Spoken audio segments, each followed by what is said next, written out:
This is A's Cast Live, your comprehensive look at the Oakland Athletics. And the pitch is swung on, hit the right field, hit deep. Whitefield going back at the track, over his head, and over the wall. Do you believe that? And 29 other MLB clubs. Ramirez with a drive to deep right, away back, goal! Go Hayes gets a bomb out there by the Rocks. And boy, oh boy, this third inning is now showtime. It is a Judgian blast. All rise. Here comes the judge. Join us as we take you inside the baseball universe, from humidors to spin rates to game-changing moments. We have you covered. Spend your afternoon with us next from the town, only on A's Cast Live. Here's Chris Townsend. Good afternoon, everybody, and welcome to A's Cast Live, as we are going to be on here for the next couple hours before we send it to A's baseball. The A's up against the Texas Rangers, and a little Texas two-step because it's on from Arlington, Texas, just outside of Dallas, where you saw one of the worst football games in the history of football. It's like if I could get 3.5 hours of my life back after watching Thursday Night Football, Tom Brady and the Dallas Cowboys, the Cowboys doing absolutely nothing and losing their quarterback. Yeah, that's right next door to where the A's are going to be playing. And then it's going to be on down to Houston. A note to start out with today is a very interesting last 20-something days. I don't know how many games each team has. For the A's, we've got 21. But Blue Jays and the Tampa Bay Rays are playing a double dip today after a fiery game last night, and where Bo Bichette is, this is what primetime does. Primetime players do primetime things in primetime games when it matters. Hey, listen, this is where we're at.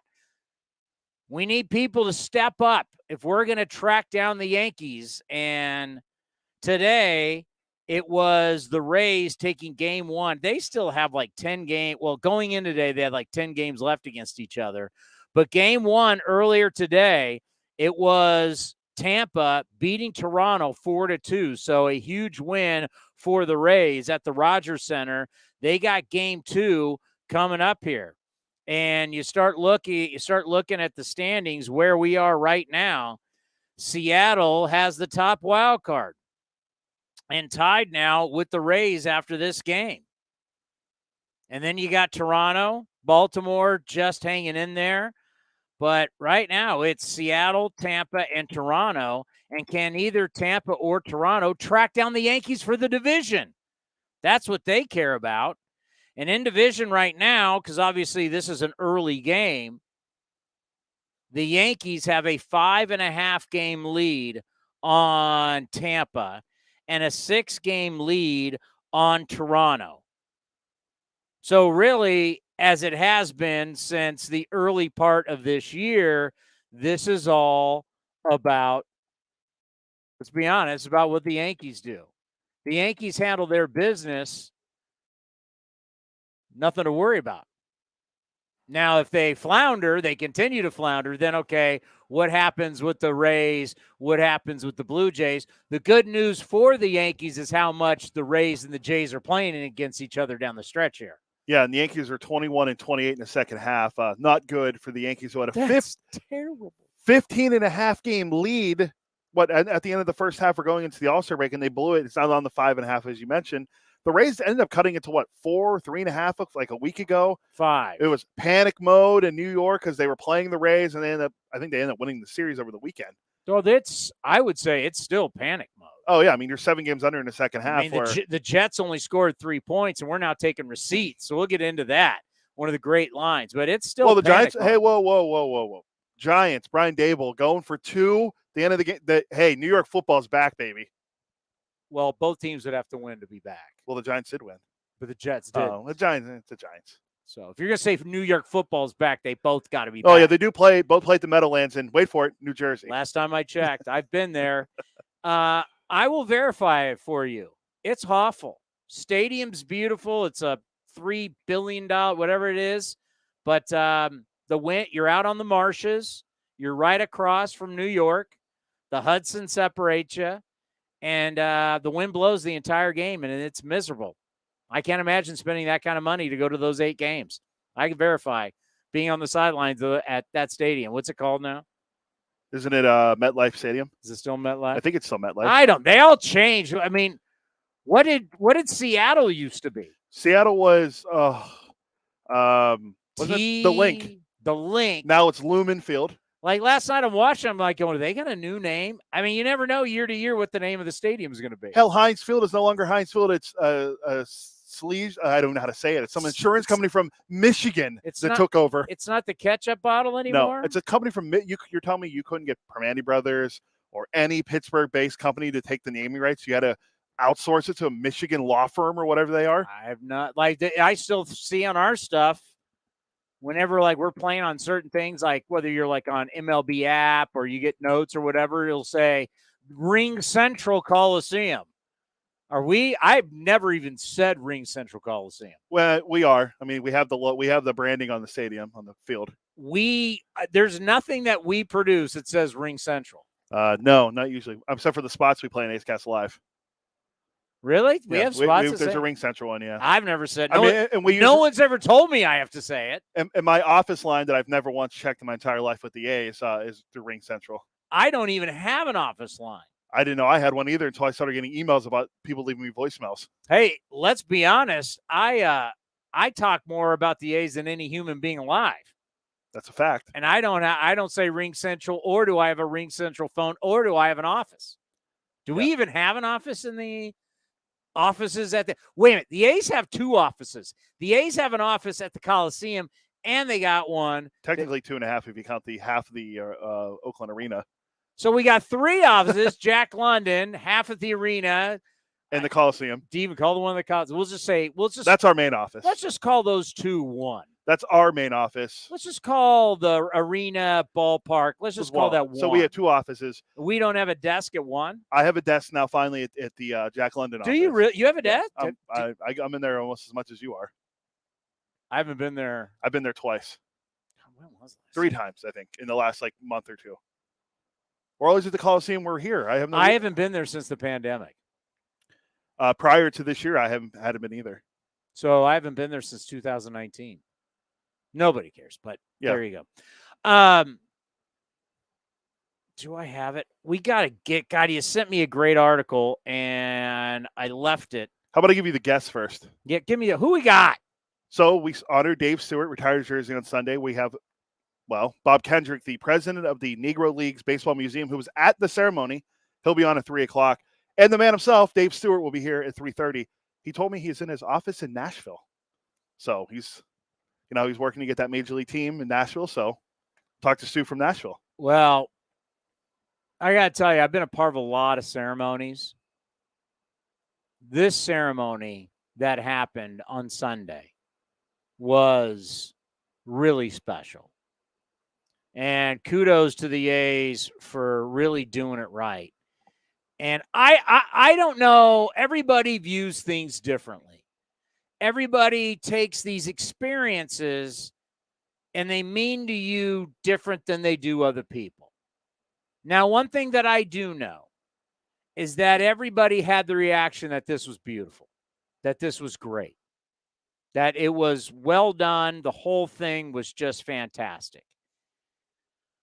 I want to give you my experience. I wasn't able to go on the field because I had to be up in the booth to cover all the time that led us into it and throw it to Ken Korak, our MC. And then when Korak was done, I had to take it over and get it to the network and A's Cast. So I'm sitting there by myself in the press box. And it really was when Tony La Russa got up to speak. And I thought Tony was fabulous. Because what Tony did and what this really turned out to be was like a 3-part ceremony. This was a ceremony to honor the great Dave Stewart. who I've made it perfectly known how I feel about starting pitching. I didn't see anybody have the nerve to come out on that day and talk about wins not mattering. All I heard was 20-game winner, 4 straight years. I didn't see or hear a peep from anyone who wanted to say that that didn't matter. It mattered back then. But no one's done it since. Well, you know what? You know what's great? You can tell him that today to his face. Well, I never said it didn't matter to him. I just said, Oh, no. You can say even today, because he's in baseball now, you can tell him today it doesn't matter. And see what his reaction is. He may agree with you. I doubt he will. Oh, if you're going to be bold and you're going to have your big opinion, you got to be able to say it to everybody, right? Yeah, I've said it to email before. And he disagreed with you? Yeah. Okay, so the pitching coach disagreed with you. See, the people who actually play and are personnel and matter, see, it's the people that play fantasy and who are up in a booth who have opinions, but the people on the field have different opinions. You mean the people that actually matter. But we'll allow you to have your big, bold opinion to Dave Stewart today. Why would you ruin the segment with that? Because I just want to I just want to hear. I don't need that platform. People who, now we don't want it. He's like a GM. He wants to have these big ideas, but when it comes to actually face the music, they run and hide in their offices. Yeah. Have you ever seen that? Hey, where's all these accountable GMs with all their data and all their Ivy League degrees and how smart they are, and everybody who's old school is stupid and doesn't know and the game has passed by? How many teams? Now you got me started on this, but I'm going to go to the standings. Where are the metrics people for the Angels, Rangers, Red Sox? I guess now I could say the Twins as they've folded. Yeah. Royals, Detroit. But they don't even have a general manager. But they will. Miami, Washington, Cubs, Cincinnati, keep track, that's 10. Pirates. Pittsburgh's 11. And then we go San Francisco 12, Arizona 13, Colorado 15. How many teams are there? 30. How many teams did I just name off? 15. So 15 of the teams that have all these smart people who have degrees and they have all these data crunchers and they're smarter than everybody else. 15 of them, I didn't even count us. 16. That's 16 teams. More than half the teams are under 500 with their smart people. How smart are you then? Well, I mean, you're not very if you're not winning. Well, I mean, you told me this is what it's all about. What? Metrics? Yeah, you said these guys. I follow these guys. This is where it goes. Yeah, 16 of them are under 500, and there may be more by the end of the season. Just throwing it out there. The Twins were under 500. I haven't really. Sorry, yeah. Excuse me. I haven't paid attention to the Twins. I didn't know folding. either. I thought they were. They like were in the thick of the race a few days ago. Well, they can't beat the Yankees. The Twins are now 69-70. Oh, so yeah. I saw. By the way, I'm back on track. What time is it? 2:14. This is what I got out of the ceremony. I got 3 things, and it's when Tony La Russa started talking. And I thought Tony was beautiful. Thought it was beautiful. I'm going to use that word beautiful. It was beautiful to me. And I know people had tears in their eyes, and you should. I thought it was so good when Tony he basically mentioned the 89 team.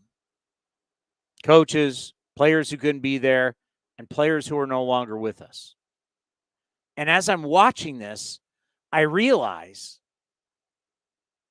we've honored the 3 World Series teams, 72, 73, 74. We've honored them. We just honored 72. But we've done 73, 74 not that long ago. Like, we've honored them. And I just got like, this was honoring, obviously, it feels like to me, and once again, everybody is different. But it feels like to me that this was when you honor Dave Stewart you're honoring Oakland too. Because Dave Stewart, Oakland's own, so proud. There's other guys. Not saying it's not Ricky's not honoring Oakland. Ricky is honoring Oakland, but for me, it's different. I mean, Stu's the guy that's tried to buy the Coliseum. There's been a lot that Stu has done so much in the community. Not saying no one else has. I'm not trying to judge anybody else. I'm not trying to compare anybody else. It's Dave Stewart's day. And I feel like honoring Dave Stewart is also honoring Oakland. And I feel also honoring Dave Stewart is also honoring the 1989 team. And when you have Carney and you have Steiny and you have Eck and Big Max there, down the line, and you have Tony get up there and talk about, and it was so great just to have Tony there, because a few days ago, we had no idea whether he was going to be capable of being able to be there. It felt like a tribute to Dave Stewart, a tribute to Oakland, and a tribute to the 1989 team, all wrapped in one magical ceremony that could have just kept on going, and I would have been cool with it. Like, to hell with the game. Let them all stand up. Yeah, get Eck up there. Big Mac? Did you hear that? Oh, you weren't there. The Big Mac, when he stood up, everybody stood up. I was watching and listening. It was electric. This fan base loves Mark McGuire, and at some point, I hope Mark. Did we put him in the hall? Is he? Yeah, 20. Remember, it's the last time we talked to him.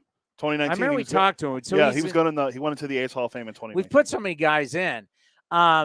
It's time for Big Mac to come back and be around. The fan base loves you, man. They love you.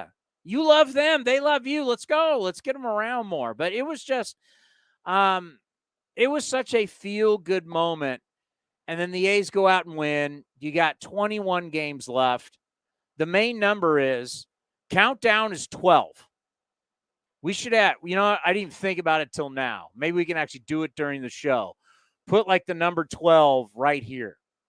And each day they get a win, take that off, and then 11. Wait, it's like that. Then 10. It's like the scene from Major League where they rip off an article of clothing from the owner. Or like an advent calendar at Christmas where you're getting the chocolates. Yeah, we need 12 wins.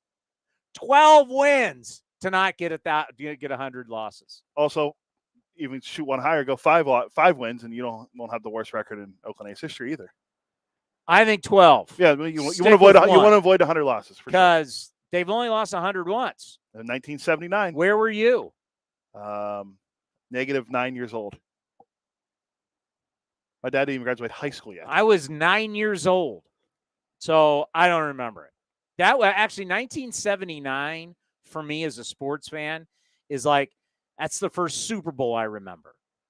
That's the Rams against the Steelers. It's a great year for Pittsburgh sports. Can you name me? Vince Ferragamo. Boom. Do you know who the Steelers quarterback was? Bubby Brister. Tommy Maddox was leading. Cordell Stewart. Franco Harris. No. Mark Malone. Mark Malone would show up not that long after that. I know. Out of? Was he? He wasn't. Was he Pitt? No, it's Mark May. Mark Malone. Mark May was an offensive tackle. I know, but he went. But I was the double M. I was. That'd be Arizona State. Okay, yeah. All right, so that was the first year, and also, as Cody said, great year for Pittsburgh sports. That was Pirates-Orioles. You know what? Good on me, because a lot of people see great games because you only see so many games when you're a young kid because you don't have games. I know it's hard to believe in the 70s we didn't have MLB Network. We didn't have ESPN at the time. The World Series was the World Series and the Super Bowl, and a lot of people become all of a sudden there's Cowboy fans everywhere. Well, because Cowboys are always playing on national television. So when you're a kid, the teams that play most nationally is where a lot of people get their fandom. There wouldn't be a shock because even though I kind of remember, the Steelers won 4 Super Bowls when I was a kid in the 70s. Would you be shocked if I was a Steelers fan? If you really thought about it, you'd be like, well, when I was watching TV, it was always the Steelers were on. When I was a kid, in the 80s and early 90s, the Steelers weren't great. That's why I grew up liking the 49ers. But I get what you're saying. Like, that's why you said about being a Steeler fan. Yeah, I wouldn't be shocked. I mean, plus they also have the fans travel and they're known everywhere. It'd be different if you're like a Miami Dolphins fan or the Dolphins in the 70s won a lot of games, including being 1972. undefeated. Yeah, but if you're like a Falcons fan or something like that, it'd be a little different. Yeah, I'm a New Orleans Saints fan. When I was growing up, and Archie Manning. Like, we have fans. I have friends, and you know one of them. He's a huge Jaguars fan. What have they ever done? I don't even get me started on that. Because I know who you're talking about. And I was like, how is that pop? What, Mark Brunell? You're a big Mark Brunell fan? Like, why are you a Jaguars fan? He didn't really have a good explanation for that. But yeah, that was 79. That was it for me, right? And then the first Super Bowl party I ever went was the Raiders against Dick Vermeil, San Jose State Spartan great, now NFL Hall of Famer. Dick Vermeil, former San Jose State player. That's when they were able to take Harold Carmichael down and what's his name? Jaws. Ron Jaworski, the Steelers took him down in New Orleans. So, yeah, I mean, you think about that era. That's the last time the A's lost 100 games. 12 more. We need to put another 12 right here. We'll do that maybe during the commercial break. I'll just get a 12. TB12. 12th man, like Seattle last night? 12th man, TB12. Who else was 12? Well, there's great number 12. Terry Bradshaw. Was Bradshaw 12? Yeah. I've started to realize that as I've gotten older, I'm horrible. I know you're putting me on the spot now. I'm trying to think of like what quarterbacks were number 12. I immediately think Bob of Brady. Greasy. I immediately think of Brady and TB12 and Bradshaw. It's just great number 12s in sports. Like people I think the other day I said Stu's number was 32, 34. I don't remember anybody's number. Unless you're a single digit number. John Stockton, Aaron Rodgers, Roberto Alomar, Roger Staubach. Okay, first of all, if you put up a list of 1 through 100 and you said, give me Roberto Alomar's number, you're not going, it's 12. Another Western PA guy, Joe Namath. Joe Willie was 12? Another PA guy, Jim Kelly. Okay, some people know everybody's numbers. I'm sure, like Dave Feldman knows everybody's numbers. All right, here's this is from Sports Illustrated 12 years ago. Best athletes were number 12. Terry Bradshaw. Pretty big deal. Tom Brady. Greatest ever. John Stockton. Pretty big deal. Roberto Alomar. Wouldn't have no clue. Dickie Moore. Former Montreal Canadian. Who? Jim Kelly. Jim Kelly. The K-Gun. Another hockey player from the Canadians that I'm not going to butcher his last name. Jan Cornier? Yeah, something like that. Never even heard of him. Roger Staubach. Hey, you know who Roger Staubach is? Yeah. Captain America. Yeah, he played at Navy. It was a Heisman Trophy winner, fought for our country. That's Roger Staubach, is an American hero. Jerome and I hate the Cowboys. I interviewed Roger Staubach one time. I was in awe. This man's an American hero, and he's like the greatest guy ever. For all of us who can't stand the Dallas Cowboys, you got to like Roger Staubach. Roger the Dodger. Jerome McGillna, who would never have known that. Who also played for the Penguins. The Snake. Great Kenny Stabler, the Hall of Famer. Dwight Howard. Get him off. Get him off. Joe Willie Namath. Greatness. Wore pantyhose on the sidelines. Yeah, so 12. That's what the A's need. Wouldn't it be, because why does it matter now?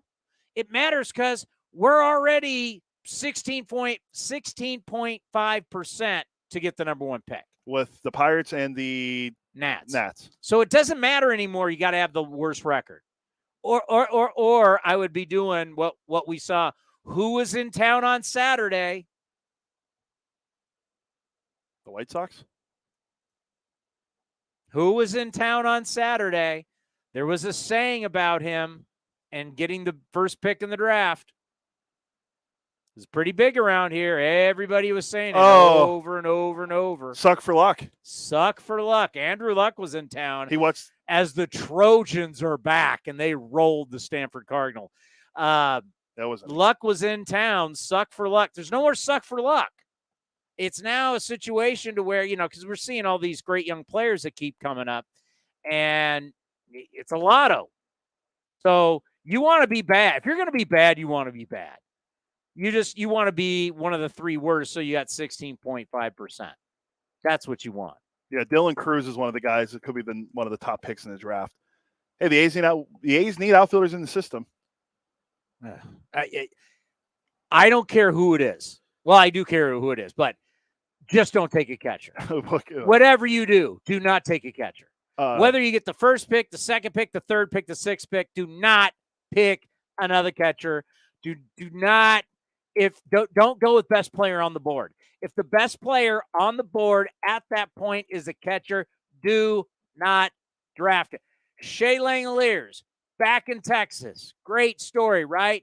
Langoliers has shown some. The other day when he made that backhand pick and threw that seed to third, Langoliers has got some unbelievable skills. Now, one skill he's going to have to get better at is putting the bat on the ball. But Langoliers started out his career in Arlington, grew up in Texas, not far from Arlington, 3 for 12, 2 doubles in his first dinger. Since then, do you know what his numbers are? Not good. I know that. 7 for 47, hitting $149. 1 dinger, 21 strikeouts, 13 games. But I'm not going to complain. I've seen enough of Shea Langoliers to know that I like him. I'm excited about him. And all of this for me is about getting his feet wet. And let me see where he is in the lineup today. He's DHing today, hitting 4th. Perfect. All of this is about just getting him ready for next season and being a major part. All these guys just they're flying on the planes, they're staying in the hotels, they're learning the big league life. You're not giving them a bite of the carrot, you're giving them a nibble. So this offseason, they now know what the big league lifestyle's like. Now they crave it, they need it, they want it, they're hungry. That's what having these guys here, it means so much. Coming up next, the word context is playing big right now. But the problem is our sport is awful with it. I want you, Cody, to look up the word context. And I'm going to tell you why baseball really struggles with it. And a player for the A's is doing something that I want to see. Can he continue it through the next 21 games to get me excited about him in the offseason? That's all coming up next right here on A's Cast Live.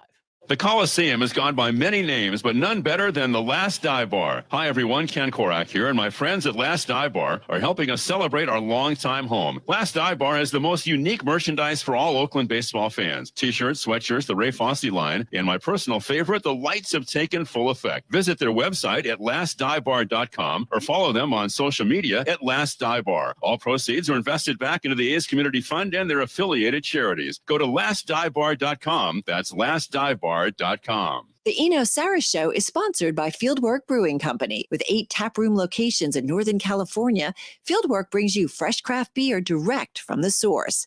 Fieldwork will also ship beer direct to your door if you live in California. Visit fieldworkbrewing.com. Hey A's fans, check out Longport Fish Company, an exciting new chef-driven seafood restaurant located in the Veranda Shopping Center in Concord. Longport features the highest quality lobsters, oysters, king salmon, flavorful cioppino, and much, much more. It features a full bar of craft cocktails, local brews, and a curated wine list. Longport Fish Company is for all occasions too. Date night, business meetings, catching an A's game at the bar, or bringing the whole family. Check us out at longportfc.com, on Yelp, and on all social media.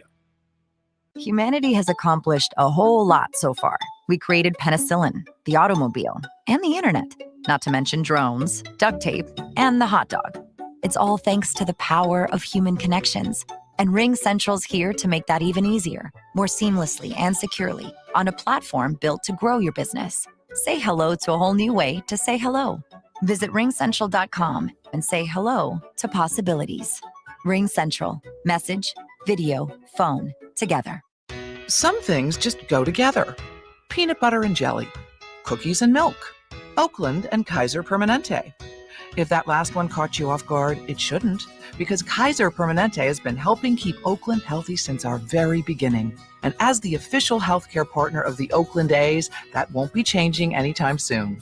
Whatever you may need, you can trust Kaiser Permanente to help keep you feeling your best.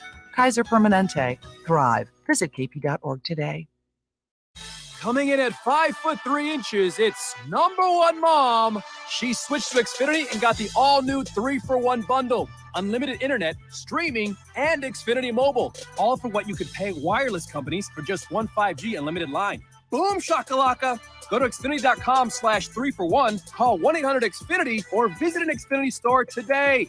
Limited time offer, restrictions apply. Xfinity Mobile requires post-pay Xfinity internet. After 24 months, regular rates apply to all services and devices.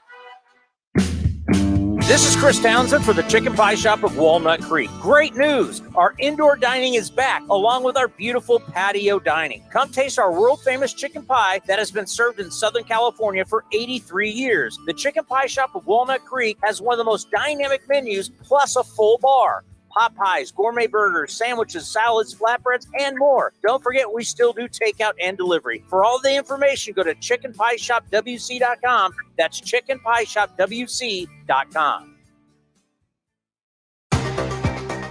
Unlock offers and receive exclusive in-game features by downloading the MLB Ballpark app for iPhone and Android today. Plus, get the latest information on game times, schedules, and more.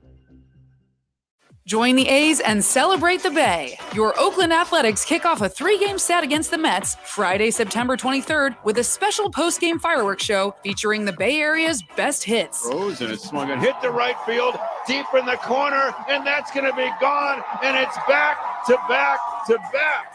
Savor the last moments of summer and take yourself out to the ballpark for a must-see fireworks show presented by Delta Dental. Tickets start at just $15. Secure your seats at athletics.com today. When Northern California businesses need some pop in their lineup, they call the bank rooted in the East Bay. Mechanics Bank. Since 1905, Mechanics Bank has been helping Bay Area and Northern California businesses find success and perform at the top of their game. See how they can make a difference in your business today. Call or stop by your local branch or visit mechanicsbank.com. Mechanics Bank, the official East Bay bank of the Oakland A's. Member FDIC and equal housing lender.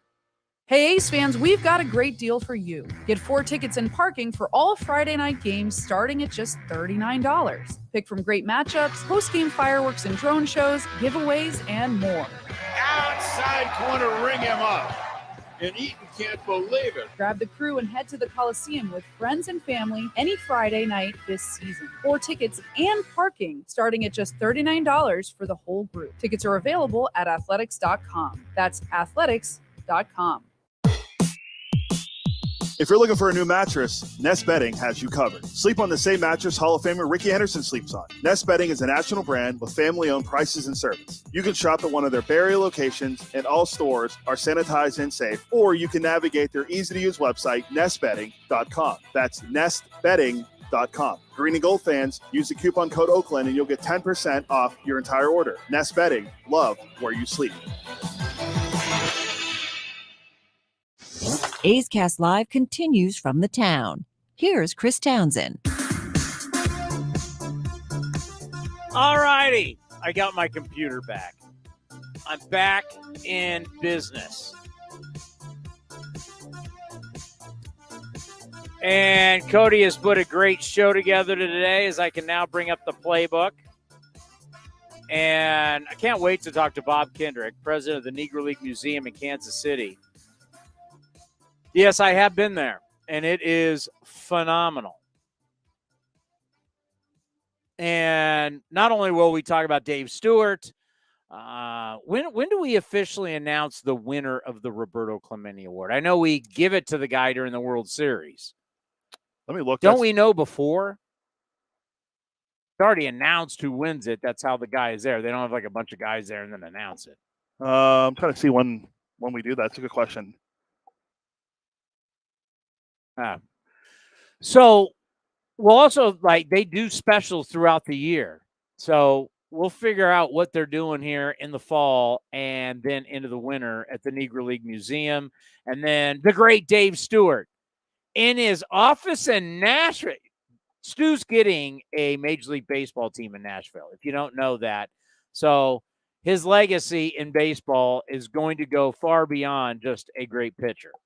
And in what he's done community-wise, what a great human being. But now he's going to be a baseball owner. Did you find out? I stalled as long as I could. It looks like it's saying voting ends. Let's see. Hold on. Will end the regular season on Wednesday, October 5th. The winner of the fan vote will count as one of the, it doesn't set the date. All right. Did you look up the definition of context? I did. What do you got? According to dictionary.com, context is the parts of a written or spoken statement that precede or follow a specific word or passage, usually influencing its meaning or effect. Used in a sentence, you have misinterpreted my remark because you took it out of context. You sent me an article from Dave Schoenfeld, friend of the program from ESPN.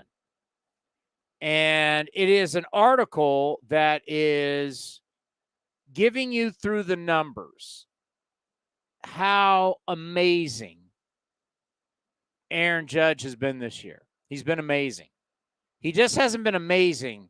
He's been historic. And it goes through all these metrics to explain why he's historic. And of course, whether you like it or not, eras are different. Players have been different. Everything's been different. Money, travel, nutrition, the whole thing about baseball for 150 years. We as humans change.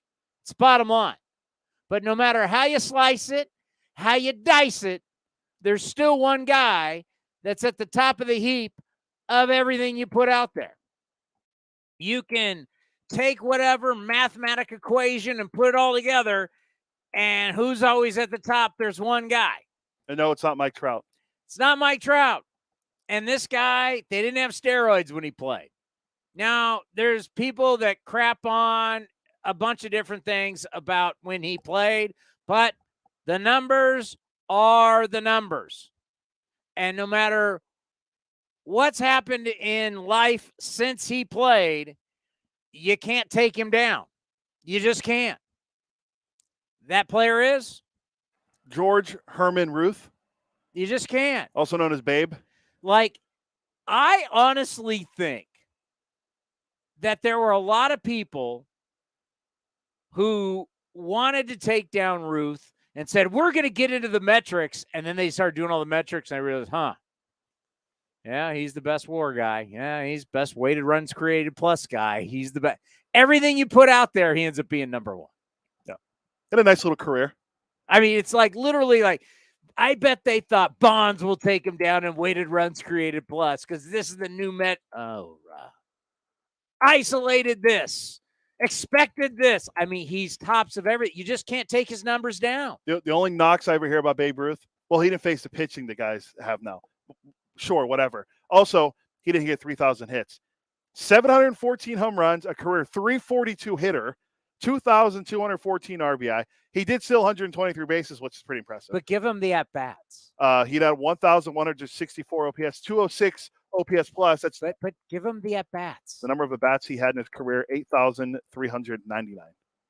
8,399. That means nothing to you, nor should it. Let me explain. All the other guys he's against, they did it, and they were 10,000. Give me Hank Aaron's at-bats, the great Hank Aaron. How many at-bats did Hank Aaron have in his career? 12,364. Go back to Ruth again. 8,399. Wait, let me make See sure what I I'm got saying? that right. Let me make sure I got that right. Yeah, 8,399. This is why when you start doing metrics, you can't take down Babe Ruth. Give me Bonds at-bats. Super Barry's the greatest player I've ever seen. Was he PEDs out? No question. But he was the best player I've ever seen. Should be in the Hall of Fame. It's a joke. He's not. 9,847. I mean, where do you want? What player that didn't participate in a World War I or World War II that you look at all-time greats is going to be able to match the volume of Babe Ruth and the at-bats. Why Babe Ruth is king is because his volume's so great and very little at-bats. Think of it this way. Bonds had a 182 OPS plus, which means he's 82 points above league average. George Herman Ruth, also known as Babe, that's what you call him, 206. Yep. 106 points above league average. So, in this article, the greatest players, when you come to analytics, the greatest years, by the way, are Babe Ruth and steroid guys. And now Aaron Judge. Mickey Mantle's up there with a year. Hack Wilson had a good year. We had all the RBIs. But when we start talking about this 200, when you get to 200, you're a 100 over replacement players. You're a freaking legend. You're looking at McGuire. You're looking at Sosa. You're looking at Bonds. And you're looking at George Herman Ruth. Speaking of McGuire, let's see what McGuire's OPS plus was that year when he hit 70. It's the steroid guys. It took steroid guys to do what? 216. Yeah, it's steroid. The steroid guys and Ruth. If you take these guys off steroids, still no one sniffs Ruth and everything. So it is. But this article starts breaking guys down. It's a good article. Go read it, ESPN.com. It's about Aaron Judge once again and where this season's ranking him as an all-time great. I just want to read one paragraph, and I think this paragraph tells you everything you need to know about baseball and baseball versus our other sports. And this is a struggle, and this is what I'm going to ask Eno Saris, our national baseball columnist from The Athletic, who now comes on A's Cast Live every single week, and then we replay it on A's Cast. Friday at 3:30.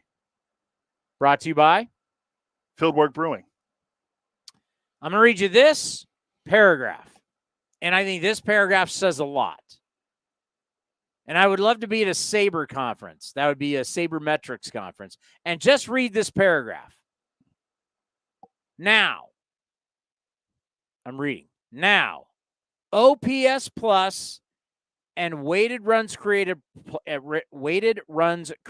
plus are hardly perfect. They don't factor in the game context of the performance. A home run with a 10-0 lead has the same value as a walk-off home run. Judge, by the way, has 3 of those this season. The other flaw is that both are rate statistics as opposed to cumulative. A 200 OPS plus and 575 plate appearances obviously isn't as valuable as a 200 OPS plus in 675 plate appearances.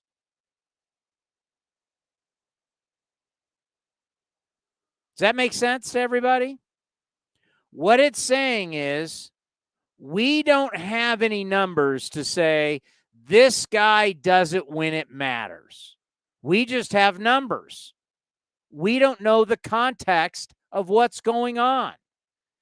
He hits a home run. Okay, when did he do it? When the team was up 8-0, down 8-0? Did it mean something? Or was it just to an individual player, a home run's a home run and it goes on your record? And that's great. But from a team perspective, what did the home run mean? We don't tell you if it was in a game that mattered or a game like Mike Trout's now hit 7 in a row. Yay! It's great. It's cool. Cool for Mike Trout. But Angels stink. And this may be the one year, and I threw a curveball that buckled Eno a little bit, but Eno falls back on what they all fall back on. We can't determine whether a guy's clutch or not. Shohei Ohtani and Mike Trout both stunk when the Angels lost 14 in a row, cost them their season, and got their manager fired. True or false? True. I was going to pull up Trout's numbers because we know Ohtani hit 192, 2 home runs, 4 RBIs in the 14. And was 0-2 with like a 9 ERA. Yeah, I'm going to look up Trout right now when they lost 14 and see what he did. Because in the 7 games in a row, he's a home run right now. The Angels are 3-4. Yeah. So it's like, oh, he's hitting 7 in a row. Well, he's hitting 7 in a row in games that matter to the Guardians right now, but where they matter to the Angels. I mean, they're games. Every game you want to perform well, you're a professional athlete. But right now, as an Angel, you're just a stat adder. Oh, well, I went too far. Hold on.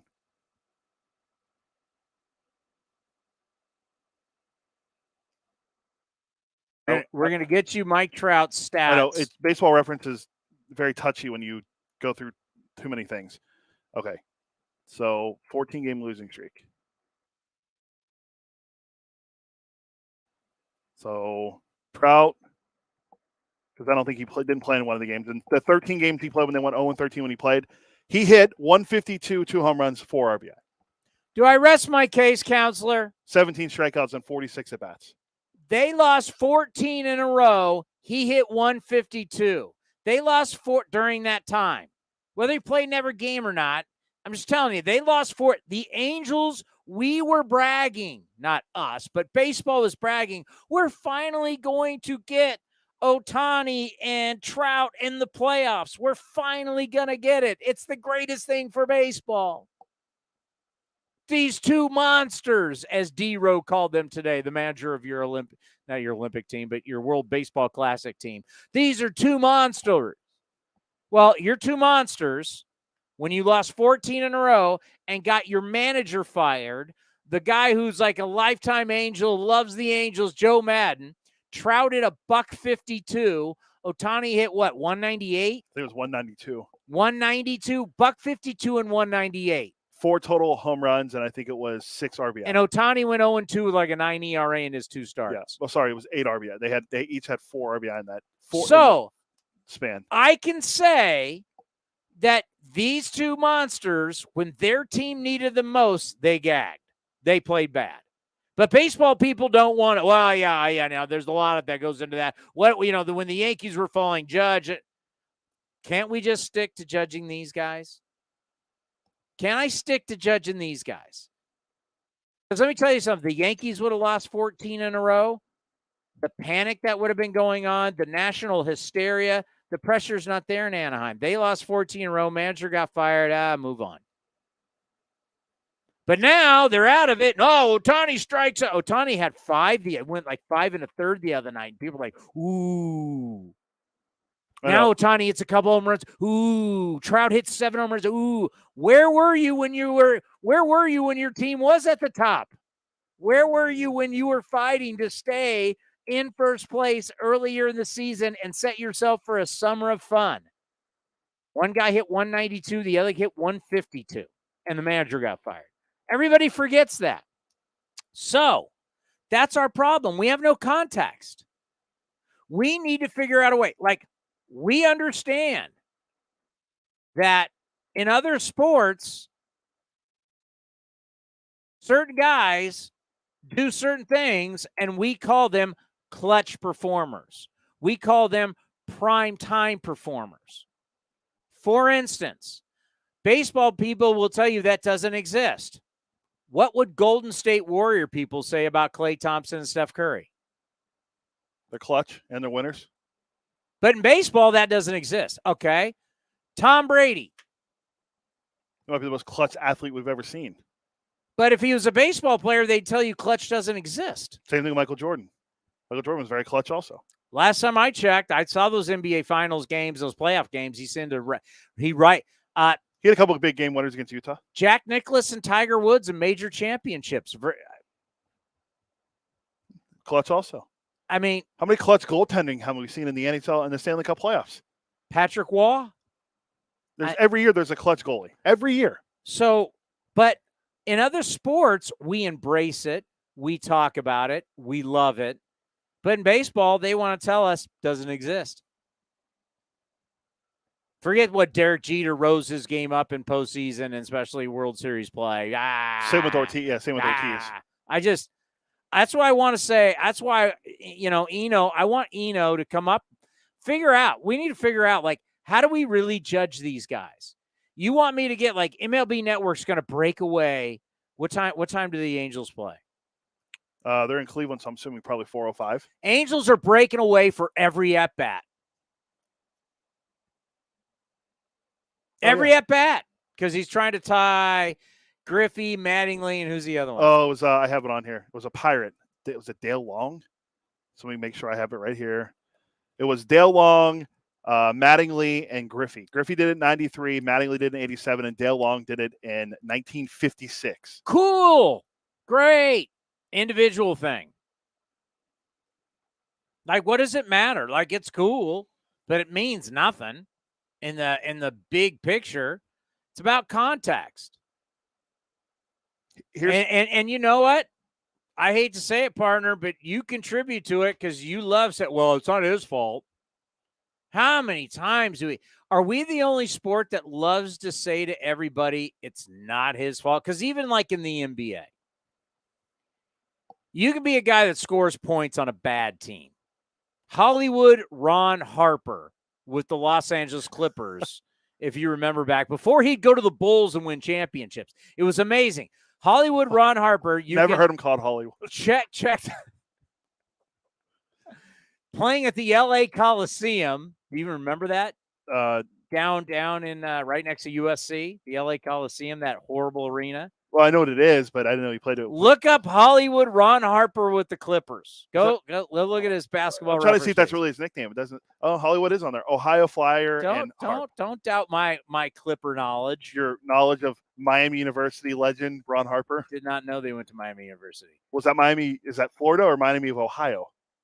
I don't know. You're getting away. Tell me some of the averages per year that Hollywood had. In LA? As the Clippers. 23, 19, we'll round up to 20, 18, 18, and then 20 with so last year with the Clippers, he was 30. All right. He averaged 20. He's averaging 20 points. It's Hollywood Ron Harper. He's getting his touches. You know what you would say? People like you, Cody, and I am saying you. It's not his fault. It's not his fault. Everybody else is bad. It's not his fault. No. Everybody gets a trophy. It's not his fault. By the way, Ron Harper, Hollywood, loses Hollywood, goes to Chicago and wins 3 titles. Now he's playing on arguably the greatest basketball team of all time. What was he averaging now on the greatest basketball team of all time, the 3 years the Bulls won the NBA title? He was in 350 games. He averaged 8 points a game, 7.9. What? He was averaging 20 in L.A. He's Hollywood Ron Harper. He goes to the Bulls. It's got Michael Jordan and Scottie Pippen. Now he's averaging what? 7.9. But he's winning NBA titles. Yeah. Someone will say is, well, when he's playing with the Clippers and he was in his mid to late 20s. Now with the Bulls, he's in his early 30s. But no one's saying it's not his fault that the Bulls are winning championships. How bad were the Clippers then, by the way? They weren't. I mean, they weren't good. They had the number 1 pick how many years in a row? 31-51 his first year there. They respectable 45-37, 41-41 with the great Larry Brown, and then 27-55. Their executive was Elgin Baylor, the Hall of Famer Elgin Baylor. But my point is, we'll look at other sports. Like, we'll look at quarterback ratings in the fourth quarter. We can look at when you're down. There's all these things that we can look at, basketball metrics. We can see how you shoot, how you perform later in games, crunch time. We can do all that. Baseball, all you guys don't want to have that. You just want to have a bunch of robots who accumulate stats, and you bring up numbers, and that's how you tell me if a guy's great or not. I don't know. Like, finally, it was the New York crowd who just said, hey, does anybody notice A-Rod never hits a home run after the 7th inning? Or when it matters. Never hits a home run. Never. It's just, he doesn't. It's just like, so can we get something where we can actually, because I think I have proven a little bit, is it a small sample size? Okay. But I do think I've proven something with this Angels with Ohtani and Trout having the years that they're having, bunch of people gushing that Ohtani should be the MVP. I do have a 14-game losing streak, which tied their franchise record in futility. It caused their season to go down the tank, got their manager fired. I can isolate what these two guys did during that 2-week period. When their team needed them the most, they failed their team. I can prove it. I've done it already with Eno, and what'd he say? You can't really quantify clutch. You can't. Well, why can we do it in other sports and we can't do it in ours? Why is our sport? Why are the humans This could be the study of mankind. Why are our humans different than the other humans playing in sports? It's a great question.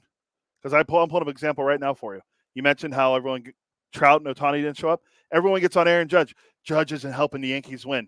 They're 21 and 28 in the second half of the season. What Aaron Judge's numbers are in that 21 and 28 span? Have to be horrible, and it's not his fault. And please, will you get him a trophy and some orange slices? Aaron Judge is hitting 353, 22 home runs, 51 runs driven in. Eno's got some explaining. And 48 games played where the Yankees are 21 and 47 in the games he appears in. Eno's got some explaining. Eno's got to explain this to us. Angels bad, their 2-star players bad. Yankees bad run, he's still great. Oh, his OPS was close, is almost, if you round it up, is at 1,300 in that span. So can we come up with some metric for players that, okay, this guy's doing it when it matters? Because we got so much of, well, it's not his fault. And you guys keep throwing the 7 innings, 1 run. How many guys lose who go 7 innings and 1 run? Jacob deGrom. In 160. When's the last time he did that? And how many times has that even happened? So someone had a stat the other day that in like half of his starts in Major League Baseball, he's given up 1 run or fewer, something like that. Which I don't think I screenshotted that, but well, I don't think deGrom's done it this year. But hey, Framber Valdez has matched deGrom on this quality start streak. And by the way, he just did it with a complete game. What's that? We still have those? By the way, is he now in the talk for American League Cy Young? I think so. I think we go Verlander, Cease, him. But context is something that we need. We need something to be able to put stuff in context. To really understand who deserves these awards. Just not stat stuffers. Because right now, isn't that what this paragraph just said in this article of analytics? They don't factor the game context of the performance. Like, look, you could tell me that a guy has a 200 OPS plus, but one guy did it in 575 at-bats. The other guy did it in 675. 100 more at-bats. It means he was way more productive. Yeah. But there's no context to your analytics. So can we come up with something that actually lets us know what it is? I would like that if they did. Okay, Bob Kendrick, Negro League Museum, joins us next right here on A's Cast Live. The Coliseum has gone by many names, but none better than the Last Dive Bar. Hi, everyone. Ken Korak here, and my friends at Last Dive Bar are helping us celebrate our longtime home. Last Dive Bar has the most unique merchandise for all Oakland baseball fans. T-shirts, sweatshirts, the Ray Fosse line, and my personal favorite, the lights have taken full effect. Visit their website at lastdivebar.com or follow them on social media at Last Dive Bar. All proceeds are invested back into the A's Community Fund and their affiliated charities. Go to lastdivebar.com. That's lastdivebar.com. Hey, A's fans, we've got a great deal for you. Get 4 tickets and parking for all Friday night games starting at just $39. Pick from great matchups, post-game fireworks and drone shows, giveaways, and more. Outside corner, ring him up. And Eaton can't believe it. Grab the crew and head to the Coliseum with friends and family any Friday night this season. 4 tickets and parking starting at just $39 for the whole group. Tickets are available at athletics.com. That's athletics.com. Innovation that's at the heart of Cal State East Bay. Like at our Green Biome Institute, where faculty and students map genes from California's endangered plants. Or how we open doors for local entrepreneurs at our Small Business Development Center. From educators to nurses to STEM professionals, Cal State East Bay has real impact throughout the region's neighborhoods, boardrooms, and entire economy. Be part of the innovation. Connect with Cal State East Bay at csueastbay.edu/impact. Like sports, business is about winning. Championship decisions are business decisions based on what it takes to help your company win. And that's why there's UBO Business Services, specializing in helping you win every day by streamlining workflows, managing documents, and providing the best-in-class office technology. Make your championship decision with UBO Business Services. Visit them at ubeo.com. That's UBEO.com. Hey A's fans, check out Longport Fish Company, an exciting new chef-driven seafood restaurant located in the Veranda Shopping Center in Concord. Longport features the highest quality lobsters, oysters, king salmon, flavorful cioppino, and much, much more. It features a full bar of craft cocktails, local brews, and a curated wine list. Longport Fish Company is for all occasions too. Date night, business meetings, catching an A's game at the bar, or bringing the whole family. Check us out at longportfc.com, on Yelp, and on all social media. Coming in at 5'3", it's number one mom. She switched to Xfinity and got the all-new 3-for-1 bundle. Unlimited internet, streaming, and Xfinity Mobile. All for what you could pay wireless companies for just one 5G unlimited line. Boom shakalaka. Go to Xfinity.com/3-for-1, call 1-800-XFINITY, or visit an Xfinity store today.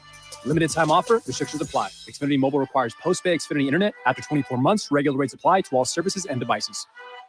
Hey, A's fans, you know that running your own business is a slugfest every day. That's why businesses have been counting on Mechanics Bank since 1905. From operating lines of credit to equipment and real estate loans, they can help build your lineup to meet today's challenges and prepare for tomorrow's opportunities. Stop by your local branch or visit mechanicsbank.com today. Mechanics Bank, the official East Bay Bank of the Oakland A's. Member FDIC and equal housing lender. All loans subject to program eligibility and credit approval.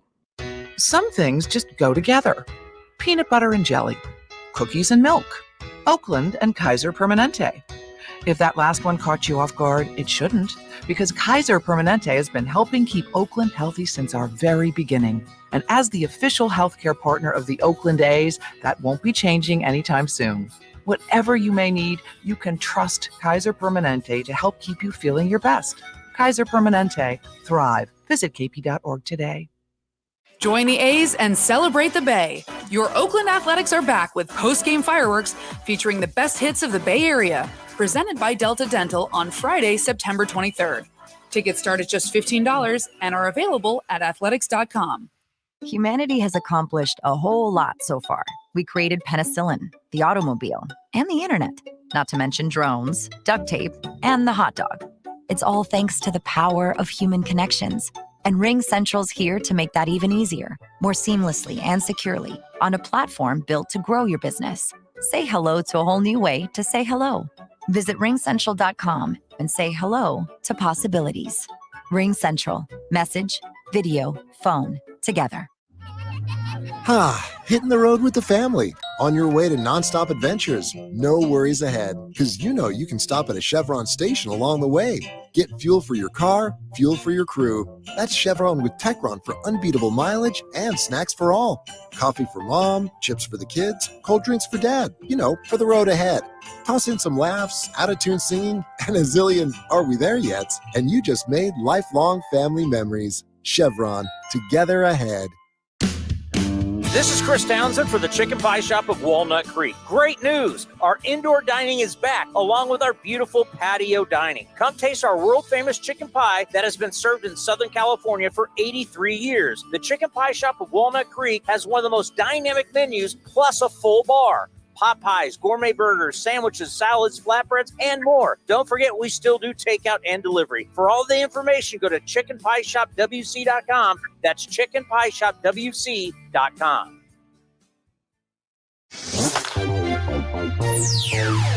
Streaming from the East Bay, A's Cast Live continues with Chris Townsend. I got to tell you, if you're ever in Kansas City, the Negro League Museum is awesome. Absolutely awesome. And we'll talk to Bob Kendrick coming up here in just moments, president of the Negro League Museum. I didn't realize he worked at the Kansas City Star, a newspaper guy. Big win, by the way, for your Chiefs. Over my guy Cliff Kingsbury. Over your Cardinals and Kyle Murray. Someone put out a good stat. Kyler Murray is 0-47 when Call of Duty releases double points weekend. That's meaning every time I don't play Call of Duty, but I'm assuming that means every time you do well with your kills and deaths, you get double the points or whatever. So they were joking that since that's the big thing why he doesn't study, he plays video games all the time. Oh, yeah.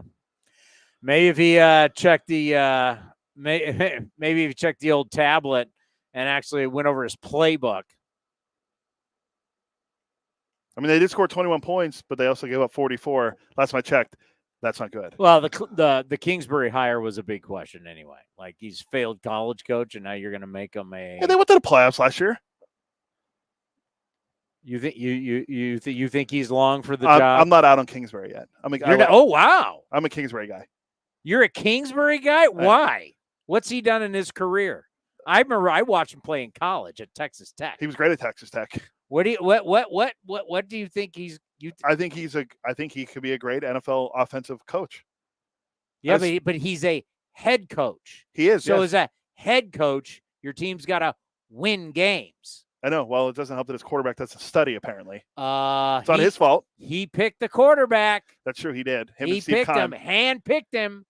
He had Josh Rosen there, who stinks too. But Rosen, is he even in the league anymore? He hand-picked him. He absolutely hand-picked him. And yes, throughout the year, we will talk a little football. Why? Because everybody is interested. But what do you know why Bob was here for the for Stu? I don't. I just saw him posting pictures and talking about it, and then I was like, well, we haven't talked to him in a long time. It's been at least a year. So I sent him an email to see if he was still good. I'm just waiting to hear back from him. He told me 5 p.m. Central, which is 3 o'clock our time. Yeah. And Ricky Henderson was there. It was great to see. Carney got up and talked. That was, as looking back on it, talking about the Dave Stewart ceremony, it was like 3 different things. It was like honoring Stu, honoring the A's in Oakland, and honoring the 1989 team. I got that vibe. But that's what it turned out to be. And I know Stu, being the type of guy that he is, now that I've gotten to know Stu, having worked with him on A's pre- and post-game live, which, by the way, I got to tell him I sent my hit. That's something that Stu is somebody that wants to include everybody, wants to make sure everybody's involved. You see why he is a great leader and why you could see how Stu is going to be a terrific owner. And when it finally gets announced, I mean, they can't announce anything, and baseball can't give a new franchise to Nashville and Dave Stewart until the A's, until Tampa are situated. It's just a reality. But they want to expand. Baseball wants to expand to 32 teams. There's a lot of money involved in that with these 2 teams, becomes the expansion fee. So the owners get richer off of it. They've seen the model of what it can do for the league, what it did for the NFL going to 32, and then long term that what it does for television contracts and everything. It just makes sense. Keep expanding. I don't know if that will be it. I don't know. I haven't heard of any talks of a NFL going to 33, 34. No, nothing. 32 is a big jump, but it's a good number. I mean, we saw hockey just expand with the Seattle team, and with the way they changed the rules, you didn't reach the Stanley Cup final like the Golden Knights did in their first year. Well, I don't even know how many more markets you potentially could have. A baseball market is far different from an NFL market. They've kind of exhausted everywhere that you can go, but that's the model. Getting to 32 is the model.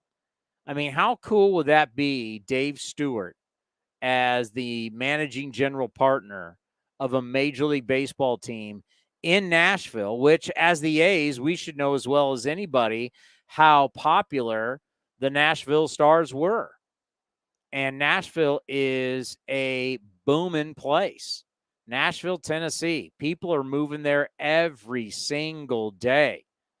They are our own Jim Cozumar, our buddy Coz, left California to go to Nashville. A lot of people, my niece, my wife's niece moved to Nashville. I know a few people that moved from California to go to Nashville. So to move and to develop a team there, I think, wow. I mean, it's huge. And you put them in some type of, I got to think, I don't have the map in front of me, but just thinking about it, like immediately you could start with like a rivalry with the Atlanta Braves. As the Braves have kind of always been like, nothing's really attracted with the Marlins. I don't know. I don't know what you do with the Marlins from a standpoint of a rivalry. But yeah, I think right there you could have kind of a natural rival. And they're going to have to figure out, and that's one of the things that I can't wait. The number one thing is I'm going to be happy for Stu because I've talked to Stu a lot about it, and I think it's going to be a great opportunity for him. And what he's going to be represent, it's going to be an all-minority ownership group. It's going to be historic. It's going to be fantastic. The plans that they have, what they're going to do, they're going to help out Tennessee State, Black College, and they're going to help rebuilding a bunch of stuff on the campus. They're going to have an arena there. I know he's been talks with people like Garth Brooks, and they're going to fill that arena, let alone the baseball stadium. And then like what we've seen with Howard Terminal, there's going to be the condos and the offices and everything. I mean, you just don't build a stadium. This is where the pro build at the Coliseum people they cannot wrap their minds around what people want. And I think it's because they know it's a way to really just save baseball in Oakland. It was build a stadium at the Coliseum site.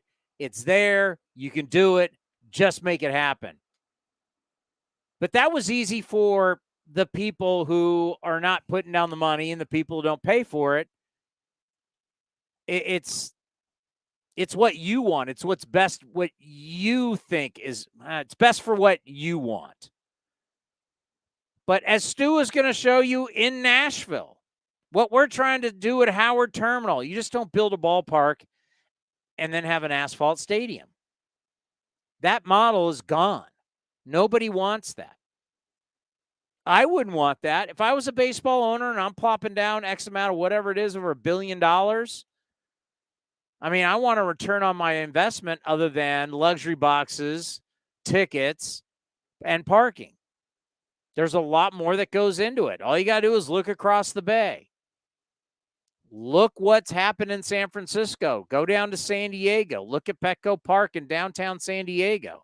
Nobody just wants to put a stadium up in a parking lot, even though that benefits you, even though that's what you want.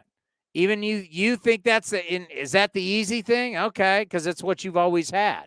There's BART there. I can get there off 880, and there's all these different ways to get there. But putting investing over $1 billion into an asphalt parking lot, the Warriors didn't want it. In the end, the Raiders didn't want it. The A's don't want it. I don't know who wants that. And at some point, people are like, Stu's going to build it, and he's going to build it. I'm telling you, Stu's not building a stadium in Nashville in a parking lot. That's not what they're doing. You start getting into business, too, with Garth Brooks. Can you imagine that? Garth Brooks from Nashville?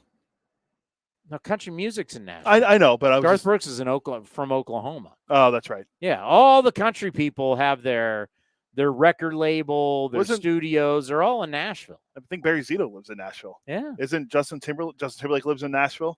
Justin Timberlake is actually from Tennessee. I don't know if he's actually from. I think he's from Memphis. But all the country people, all their stuff is based, like Taylor Swift, all their stuff is actually based in Nashville. JT's from Memphis. Yeah, you don't think it's going to be hard to get him involved? All these, there's a ton of like big money people that are there that Stu's dealing with, and they're going to make it happen. And I can't wait. Nashville Stars. They even have merch out there. I saw it. I don't know if Stu had the link somewhere, or if I just Googled it, but you can find it on just Google Nashville Stars, and they have merch out there. I haven't heard anything from Bob Kendrick, so send him an email and a text, so we'll see. But Stu's coming up at 3:30. He's supposed to join us via video as well. So I am going to move on. And if he shows up, he shows. I stalled long enough and you've typed long enough. So I'm just going to move on. Okay. All right. I'm going to ask everybody a question. And I doubt Cody may have a shot at this. But I think, will you get it? I don't know. I think most people have no clue. Okay. Since the start of 2018, so that's 18, 19, abbreviated season 20, 21 to where we are today. Almost 5 years now. Who has hit the most home runs?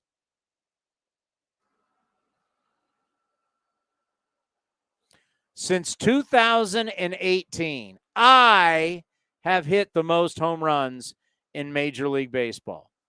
Who am I? I feel like I saw this graphic. It's not Eugenio Suarez, is it? I'm waiting for a guess. The guy is up there who you think. I'll take Suarez. Eugenio Suarez, 159. Aaron Judge, 157. Nolan Arenado, 149. Matt Olson, 146. Mike Trout, very impressive as a center fielder, 144, tied with Kyle Schwarber, 144. Thing with Trout, too, is abbreviated season. He was hurt last year, hurt this year. So I was right. It was Suarez. Yeah. Well, he hit 49 in 2019 for the Reds. Well, so that helps. I'm not going to hate on him because what he's doing in Seattle, what he did with the Reds was in a bandbox. Yeah, 49 homers, and did he even get to 100? It was purely in a bandbox. So, but you gotta give him credit. I don't think a lot of people would know that. But one of the reasons why I wanted to bring that up was Trout. As much as I'm gonna 49 home runs, 103 RBI. That's not good. That's not good. Once again. Also struck at 189 times. Once again, numbers with context. What are the context? Like, it's going to say 49 home runs. It's going to say 103 RBIs. It's going to add to whatever. What was his OPS? His OPS that year was 930. And what was his OPS plus? Which 930 is great. 131. So 31 over league average. Okay. Like, in context, you're thinking, wow, 49 home runs, 100 RBIs. Pretty spectacular. Reds couldn't wait to get rid of him. He was in the Winker deal. He was a throw-in. Yeah. They just want to the Reds want to get rid of him because the Reds knew on their team he's not a winning ball player. Think about this. In 4,000 at-bats, he struck out 1,200 times already. Oh, my God. 180 this year, leads baseball. 171 last year, he hit 198. The year he hit 49, he hit 271, but he struck out 189 times. So I do want to give Trout his due here because I looked at these numbers. The last 7 games, Mike Trout is hitting 393, 7 home runs, 11 RBIs. Can you take a guess what his OPS is? 1,187. 1,647. He's slugging over 1,200 right now. And the Angels are 3-4 in those games. It's going to throw that out there because we always see these incredible stats. Like the evergreen tweet that'll last forever is Mike Trout hit 3 home runs in a game or something along these lines. And Shohei Ohtani hasn't done something since Tunkskin Arm something. They throw out some random name. And as the Angels lost 5-0 to Detroit. Or 5-1 to Detroit. It was like one of the greatest tweets ever. You can apply to everything those guys do.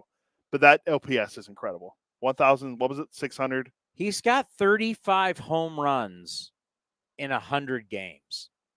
Remember, he had the bad back. He's got 35 dingers in 100 games. He's got, for all the, oh my God, Ohtani is great, and he is. He's got more home runs than Ohtani. and he's only played in 100 games as a center fielder. It's incredible. It's absolutely incredible. Now, what really matters is at Progressive Field is that the Angels can't win there. They've lost 18 of their last 19 in Cleveland. And Cleveland, my Guardians, who I did pick to win the Central and go to the postseason and make a run, got the win last night. They're back at it today, where both managers yesterday, both managers were thrown out without a pitch being thrown. You want to talk about how ridiculous? If you didn't see the highlights, Ron Culpa throws out Terry Francona because Francona thinks Jimenez is hit by a pitch. But really, nothing was really said. And then all of a sudden, Francona comes out to talk to him, throws him out. He goes nuts. They're going, did you see Francona? I saw the video circulating on Twitter. I didn't watch the whole thing, but I saw his. Francona, like, guy who's had health problems, is literally screaming an incentive, not an incentive, an expletive constantly at him. Blank you, blank you, blank you. Like he's literally lost his mind. Now, at the same time, the Angels pitcher is not allowed to take a couple pitches to stay warm. Phil Nevin says, what the hell is that? He comes out. He gets tossed. The pitcher was Ryan Tepera. I saw someone say. Is it Tepera? Yeah. He gets tossed. I saw, like, his Culpa said to him when Tepera was trying to ask what he goes, because I said so. That's what the umpire said to him, apparently. He gets tossed. And then Culpa later in the game gets hit in the mask with a foul ball, and he doesn't even finish the game. Okay, that's odd. I didn't know about that. I knew about the Tepera. He didn't even finish the game. Wow. So you had two managers thrown out without a pitch being thrown. And then the same guy who made a travesty of this game, he gets hit and he's gone. An absolute circus. But tonight in Cleveland, we will be breaking away. I think it would. I mean, I'm, you know, here's the thing. It's like, okay, Trout, now all the spotlight is on you. Are you going to do it?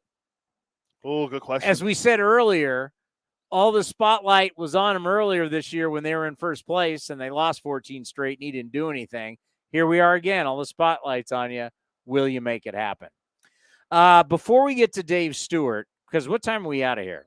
Well, 4:05 pregame, so 4. Stu told me he's going to zoom in shortly, so we got a few minutes. Does this postseason define this Dodgers run? This one right here. The Dodgers have now won 9 of 10.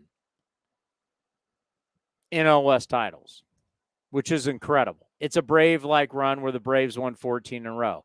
Braves only won 1 World Series, so they're looked at more for their failures than their successes. They still won a World Series, but they're looked at like, underachievers. Is this the postseason that you look at and you say, what the Dodgers do define them as an all-time great, or they put them in the underachiever category with the Atlanta Braves? I think I texted you earlier that if they win the World Series this year, I think you put them ahead of the Braves with the run, especially what they're doing right now without. Well, it'd be no. I mean, is that your hot take? No, but I mean, of course they've won 2, and that Braves team only won 1. True, yeah. By the way, Bob Kendrick just joined. Did he? Yeah. So we can. Let's get him on. Bob, how are you? It's great to have you again on. Well, I apologize. I was scrambling. The daughter of Tom Seaver, the great Tom Seaver, one of my favorite players as a kid. She came down to the museum. I went downstairs to greet her, started running my mouth. And you know what happens when I start running my mouth? Time seems to be of no essence. And I just simply forgot that I was supposed to be on this call with you guys. So please accept my apology. But it's good to see you both. Hey, no problem for the daughter of the Hall of Famer and truly one of the great players of all time from Northern California, from Fresno, right. California. No problem. Bob, we didn't realize you were out here for Stu's ceremony on Sunday. It was amazing. And I'm so glad that I got an opportunity to come out. Stu is a dear friend of mine, a great friend of this museum, and a dear friend of my dear friend, the late great Buck O'Neill. And so there have been so many connections that were made through Buck O'Neill, and I've gotten to meet some amazing people, particularly in the world of baseball, because of my relationship with Buck O'Neill, and Stu is one of them. And we just fostered a great friendship through the years. And then Stu is also part of an effort that the Negro Leagues Baseball Museum has embarked on to hopefully bring expansion Major League Baseball to Nashville. And Stu is a part of that. So to be there for his jersey retirement, man, it was special. I'm so glad that I was able to get out to the Bay and celebrate with him. Wasn't it just magical? It just went off perfectly. It really was, and I have to tip my cap to Lonnie Murray and all of those over with the ball club for what they did to pull this together. I was there for the roast on Saturday night, and then made our way over to the ballpark there for really a very moving ceremony, and then I hightailed it back to Kansas City right after the ceremony, so I couldn't stay and see the game. That I understand the A's won that game on Sunday, and so I couldn't stay long enough to see the game, but I was there for the ceremony, and what a star-studded, heartfelt ceremony. Dave Stewart, man, we're talking about one of the greatest big game pitchers this sport has ever seen. And you could tell the admiration that his former teammates had for him. They enjoyed playing with and for him whenever he was on the mound, and you could tell. But as amazing as he was, on the diamond, I think he was equally amazing as a teammate and as a human being. And you could see the ceremony embody all of that. There's no question about it. And I got the sense when Tony La Russa got up and spoke that all of a sudden we were having this moment where we're honoring Dave, we're honoring the city of Oakland, we're honoring the 1989 team when Tony got up and talked about all of Dave's teammates and the coaches and unfortunately the players that had passed. Yeah. It was like a magical moment. And you think about the greatness of Dave Stewart on the field, and you've touched on this, and I want you to elaborate on this. We truly, and for a lot of the kids and who are now our young adults who may not remember, they now got to really know Stu the man and what he meant to Oakland, what he meant to the community, what he meant to the Bay Area. He was one of those athletes that used his platform to make everything around him better, and that really came out in this ceremony. That was part of the reason that we, a number of years ago, inducted Stu into what we call the Hall of Game. And the Hall of Game, guys, basically honors former Major League greats who we believe embodied the spirit and the signature style that made Negro Leagues baseball a fan favorite. And Stu really encompassed all of that. Tremendous athlete, great baseball player, fierce competitor, the famous Stu stare with that cap pulled down, and was just so menacing on the mound. And then you get to you see the man off the field, and he's just an entirely different human being. But you can imagine, even for Stu, this is kind of a dream come true. Anytime that a kid comes home and can accomplish what he accomplished at home and then be able to share that with his family. And when I say family, I mean extended family. That's the entire city of Oakland. And to be such an exemplary human being, and as you mentioned, to use his platform to show others how they should consider living their lives. The selflessness is what really kind of grabs you when you talk to Dave Stewart. He is as genuine a human being as I've ever met. And like I said, it was an honor for me to be there, for them to extend the invitation for me to come and celebrate with his friends and family. And so, no, it's a moment in time that I will hold near and dear to my heart for a long, long time. Well, as you know, Bob, I've been to the Negro League Museum in Kansas City multiple times and made sure I got over to the Jazz Museum also while I was there. And it's absolutely just a magical place. And one of the things I wanted to give you the platform to, I know you have events that go on throughout the year. So what do you guys, if we have, we got fans that watch us from all over the country now that we're on YouTube and Twitter. If anybody is going to be heading to the Kansas City area, what do you have going on? I mean, any time of the year, it's great to go to the museum, but do we have anything special going on in the fall and in winter? Yeah, no, and we're preparing for the Buck O'Neil Hall of Fame Gala. Cody, we're so excited that Buck finally crossed over into the promised land and became a Hall of Famer 16 years after he missed by one vote. And so in November, the Negro Leagues Baseball Museum will have a Buck O'Neil, what we're calling the Thanks a Million Buck Hall of Fame Gala.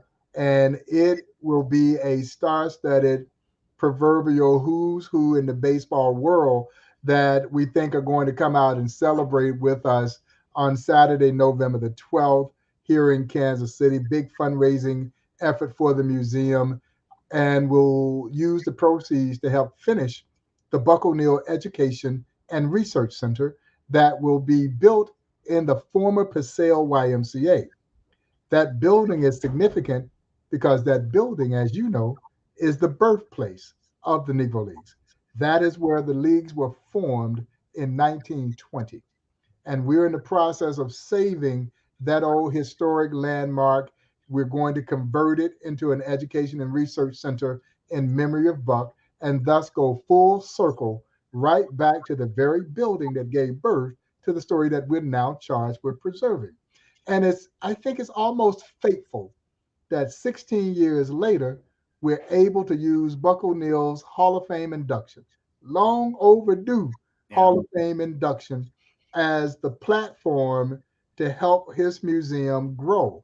And so when we got back from the National Baseball Hall of Fame inductions, we launched a campaign aptly entitled Thanks a Million Buck, where we're now challenging hopefully at least 1 million people who will donate at least $1 in honor of Buck O'Neil's induction into the National Baseball Hall of Fame as a way to say thank you for everything that he gave us and taught us about the heroes of the Negro Leagues, but just as importantly, to say thank you for how he lived his life in a way that inspired all of us to believe in humanity. And so for those who might be listening to the show, if you're interested in joining this effort, and we hope you are, please visit thanksamillionbuck.com and donate at least $1 or more to help us expand the Negro Leagues Baseball Museum by finishing the Buck O'Neil Education and Research Center. Well, I can guarantee you I'll throw in a little more than $1, and we'll make sure that A's Cast is represented there, because that museum is one of the most special museums I've ever been to. I try and tell people all the time. I try to tell Bob, Kansas City with the World War I museum is unbelievable. The Jazz Museum that you're right next door to, we think barbecue, we think Chiefs, we think Royals, but Kansas City is a sneaky great town with museums. Yes, it is. And we're proud to be one of those unique attractions in Kansas City.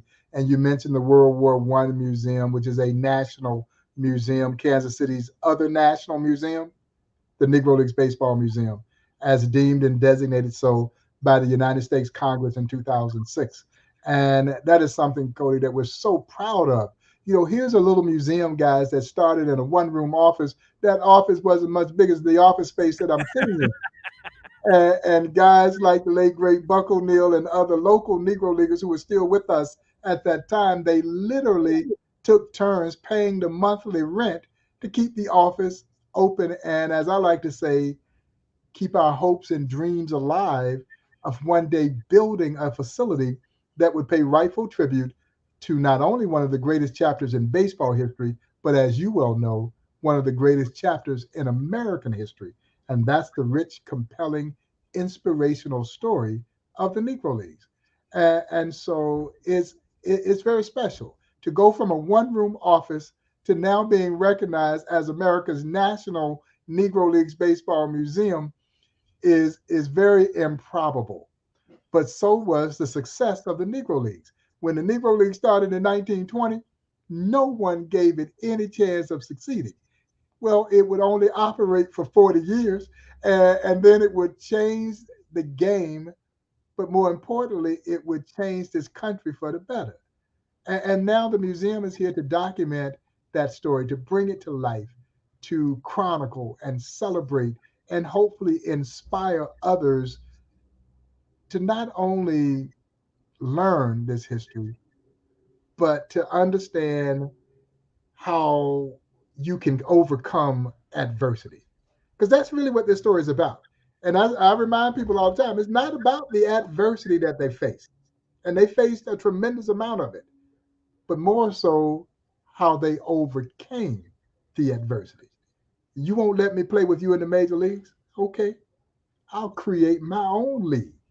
Yeah, there's something very American about that spirit. And that's why I say when people leave here, you leave cheering the power of the human spirit to persevere and prevail. There's no doubt about it. It's a very special place. You're a special man. Your museum's a special tribute to baseball, to the United States of America. And I tell everybody, if you get to Kansas City, it is a must go. Thank you so much for your time. We got Dave Stewart waiting in the wings. Let's do this again soon in the off season. Yeah, man, please give Dave my regards, and I look forward to seeing you guys, and we will take you up on that opportunity to come back on the show. Great stuff. Take care. All right, guys. Thank you. Bob Kendrick, the president of the Negro League Museum. Truly, it's an incredible place. And if you ever get an opportunity, Dave Stewart, A's Hall of Famer, and now retired number 34 forever with the Oakland Athletics, joins us here on A's Cast Live. And Stu, I got to tell you, Sunday, it was just special in so many different ways. And I talked about how everybody's going to see it differently. Just for me, honoring you is like honoring baseball in Oakland. And it was like honoring the 1989 team with Tony's unbelievable speech. Just what was the day like? To try to find words for what I felt and what the day was like, I don't think I have them to describe it. It was a dream come true, obviously, for me. I never thought I'd see the day that I'd be honored in that way by the Oakland A's or baseball in general. And so just an unbelievable experience. And I'm still trying to get a grasp on exactly what it is that I'm feeling and the emotion that I'm feeling. Yeah, I can see that. Like, it may take a long time, but I just hope you know, from us looking down at you guys, it was magical. It was absolutely magical. And if you're somebody who's an Oakland A's fan and you grew up with that team and grew up with those players, I just wow, I don't think you could script it any better. It was just that good. Well, definitely we had we had a nice group of people there, that's for sure. My old teammates, my manager, Sandy Alderson, Walter Haas, Wally Haas, and even later on, I saw Mr. Fisher there, and then obviously at the beginning of the day, Dave Cabell was on the field as well, and so you can't ask for a better group of people, family, friends, fans, extended family. It was just a great day. You know, when Tony got up and started talking about your old teammates, guys that couldn't be there, coaches, and unfortunately the players who are no longer with us, I just got the sense like, wow, this is like Dave Stewart honoring Dave, honoring the city of Oakland, baseball in Oakland, and like honoring the 89 team all in one. What was it like for you when Tony got up there and he talked about your old teammates and the 89 team? It's just crazy because, And when I immediately think about our '89 team, he mentioned three names that aren't here, physically aren't here, that's Dave Henderson, Tony Phillips, and Bob Welch. And those guys all happen to be close friends and close relationships to me and my family.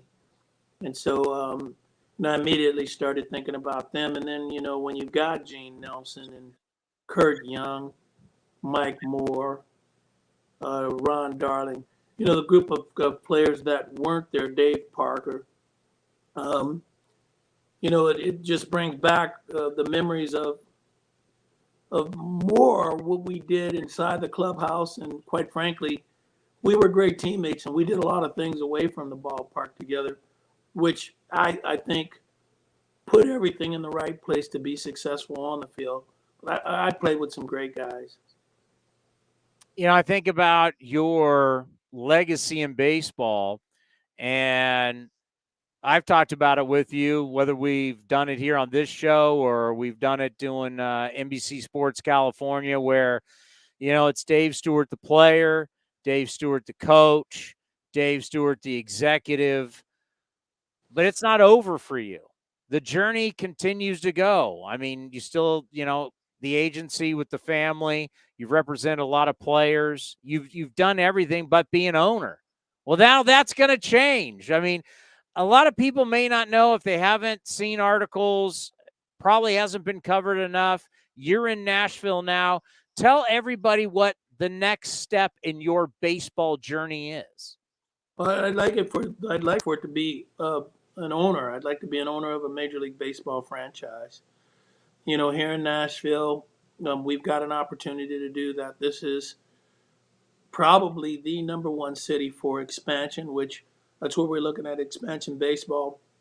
Of course, the A's have to settle their problems with the facility in Tampa as well. But once those two ballparks have facilities, then Major League Baseball is going to go to a two-team expansion. And we hope to be the city for expansion. And obviously, I hope to be the owner of that franchise when it comes to Nashville. It will be a historic moment. There's never been black ownership in Major League Baseball, full black ownership in baseball. And then the name Nashville Stars, which is a name that we took from an old Negro League team that played here in Nashville in the 40s and the 50s. That name will be the name of a Major League Baseball team, which, once again, naming a Major League team after a Negro League team, that's never happened in the game of baseball. And that's where we want to go with this. It is my intent to be an owner of a Major League team sometime soon. Yeah, you think about big dreams. I mean, winning the World Series and being an all-star and being all of that, but being an owner and now having it in front of you, I'm super excited for you, Dave. And I just think about the plans and everything that you have going there, that you're going to have a entertainment venue and you're going to have that thing sold out throughout the year. And whether it's Garth Brooks or whoever it is, the people you're going to do business, you're helping out Tennessee State. I mean, this is a monster project that I could see how every day you get up and this is just like one of the coolest things that could ever happen to you in your life. Well, it helps you get it, that's for sure. And you mentioned it. We're doing it as part of an historical black college and university, TSU, which we've been able to put together an MOU at this time that will pretty short term turn into a 99-year lease, which will then lead to a major mixed use development. The football stadium is needed at TSU, along with other things that, when you're a 100-year plus college, there are a lot of things that are needed in this day and time that we have partnered with the college to do. But the North Nashville area is an area that's been left out, similar to East Oakland. And, we plan to bring economic development here, to create opportunities, employment opportunities, to give kind of a facelift to the North Nashville area. How much everything that you've done to this point, as I just mentioned I basically just mentioned your resume, right? Everything you've done from agent, front office, player, coach. You've done it all. How much are you utilizing that to help you with where you are now? Well, I do know this because I've been in every aspect of the game. I mean, the only thing I haven't done is manage a baseball team. I think that the commissioner looks at that favorably. My knowledge in the game, being a part of the inner workings of how a baseball team works, attending owners' meetings, general managers' meetings, winter meetings, all of that, I think, has prepared me for this period of time. Yeah, it's going to be unreal, and I know we're all waiting, and that's unfortunate. Is that just the toughest part about knowing what this can be, what it will be, but you do have to wait. You have to have patience. That is the difficult part. It's going to be, probably a 3 or 4 year process before we even get the opportunity to be called a baseball organization. But in the meantime, we will be doing good things, great things in the city of Nashville, North Nashville, for the college as well as the surrounding areas. When I think about what you're doing now back here, whether it's Brody Brazil or myself, and we're sitting with you doing TV, how nice has it been to kind of reconnect that way with the fan base where we get to see on TV every day, breaking down the team and the organization you love? Tony, I like talking baseball. You and I, we've sat around, we've talked baseball, we've talked different aspects of baseball.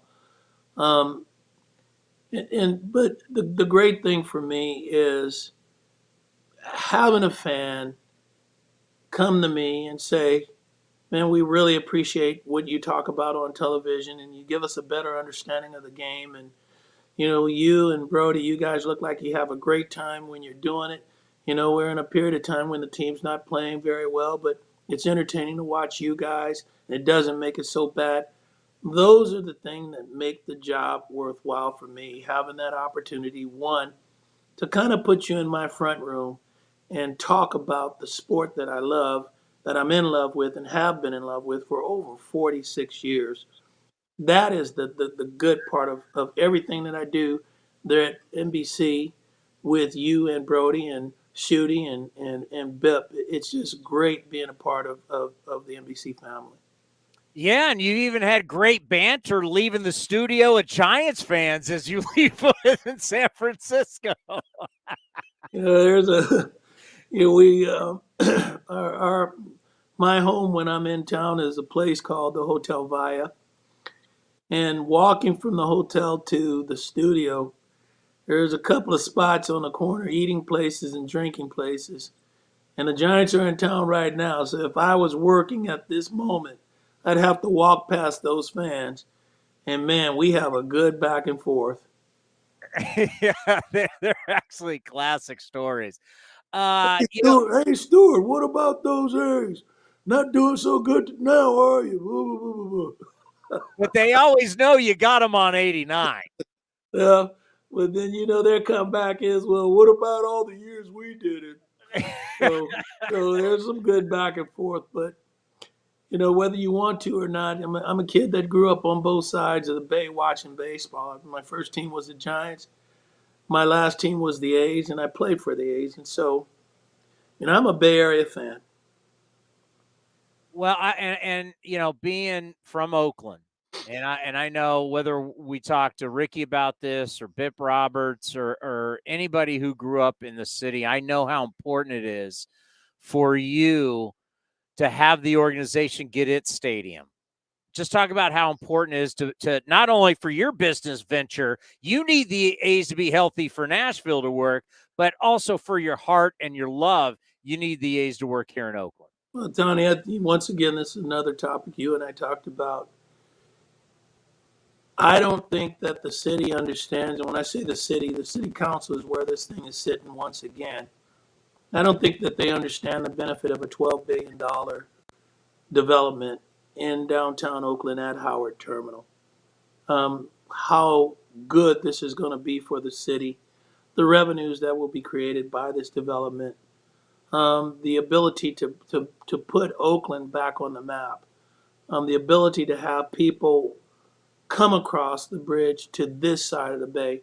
For that matter, to fly into Oakland and stay in Oakland versus flying into Oakland and going across the bridge to find everything that you want to do for entertainment and meals across the bridge. This is a tremendous project. It benefits the Bay Area. It's going to create revenue and jobs for the Bay Area. I just don't know how you missed the boat on that. Yeah, you know the insight that a lot of us don't know, and that's why I think it's big when you talk about it, because you're trying to do it in Nashville. You want to get done in Oakland, so I think it's very powerful. And I think one of the things in the ceremony, we just talked to Bob Kendrick about this, that really came across. I know all these years that you've done stuff for your community, you're not doing it for recognition. You're not doing it for someone to pat you on the back. You're doing it because you care and because you got a big heart. What it mean to you, though, that we talked everything about how great you were as a player, but we always, there was a lot of mention of who you are as a man and what you've done for people off the field. How much did that mean to you? Well, it means a lot. I received a lot as a young man growing up in the Bay Area. Being a part of the Boys Club, which is now the Boys and Girls Club. Playing Little League Baseball at Greenman's Field, Arroyo Viejo Park, Bushrod, Fruitvale Field, Washington Park, San Leandro Ballpark. I can name all of the baseball parks that I played at in this Bay Area and across the Bay for that matter. I played Pop Warner football at Fruitvale, was our home field. I played ONBL basketball. And we played at Arroyo Viejo Ballpark. We played at Greenman's Field. We played in so many places. If not for those opportunities, I quite frankly have no idea if I'd even be sitting here talking to you about anything other than street life and jail life. Those things kept me out of trouble.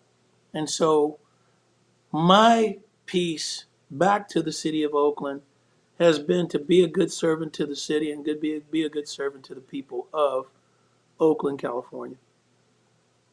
Well, let's just end on this. And I'm going to be totally honest, because some people have asked me what it's like working with you. And it's kind of like the experience that I had when I was with the Raiders and working with Brent Musburger. You're like working with legends, right? Guys, I mean, Brent Musburger's done every big event. My God. And I say about you, I'm like, it's Dave Stewart. I mean, literally, like, I'm in high school and you're the big game pitcher. You're the World Series champion. I was a pitcher like Dave Stewart. It is like, I try and tell people all the time, it's like, it's hard to believe. It's like one of your idols, and now you got to act cool and like you're doing TV and everything. But it's still like, I'm working with Dave Stewart. Stu, it's a big deal to work with you. I hope you know that. We have a good time, Tony. That's for sure. When Brody's not there, let's put it like this: I don't miss him. Well, that's the thing, too, about someone like Brody, who grew up in Castro Valley right down the street. I mean, he idolized you guys so much. So for all of us to work with you guys, it's something. Oh, no, by the way, I wish we could get more Mark McGwire. You saw the ovation he got. This fan base loves him. I wish we could. The fan base would love to have him around more. How nice was it when he stood up and got that big ovation? I told Mac to his face Saturday night at the roast. I said it in front of a nice crowd of people, over 150 people in the venue, probably closer to 200 people.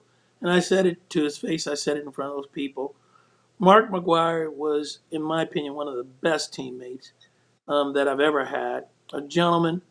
When he was young in the game, he was quiet. He listened. He learned his lessons. And then when baseball needed him at its best, at its most, after the 1994 strike season, he and Sammy Sosa brought this game back. They brought fans in the ballpark. They brought the cheers that were missing after the strike. Having Mark as a part of this organization, I think, is a must in some form or fashion. Having him around the ballpark, I think, is a must in some form or fashion. He is a part of the Oakland A's history, and he's a part of the Oakland A family. And I know, Tony, just being there, what that meant for you, because we had no idea. A week ago, we had no idea. Well, I did, but he kept telling me he was going to be there. And we had a quiet moment for about a 2-day period. So I wasn't sure.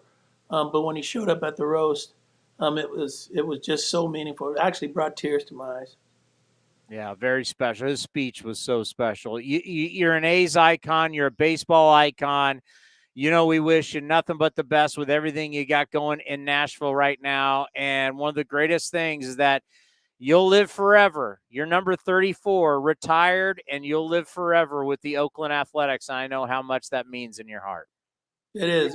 It's the icing on the cake. You know, I'm gonna be able to walk into that stadium sometime soon, probably in the next week, and it's a totally different feel when you know you can look up and you can see that 34 retired with my name on it.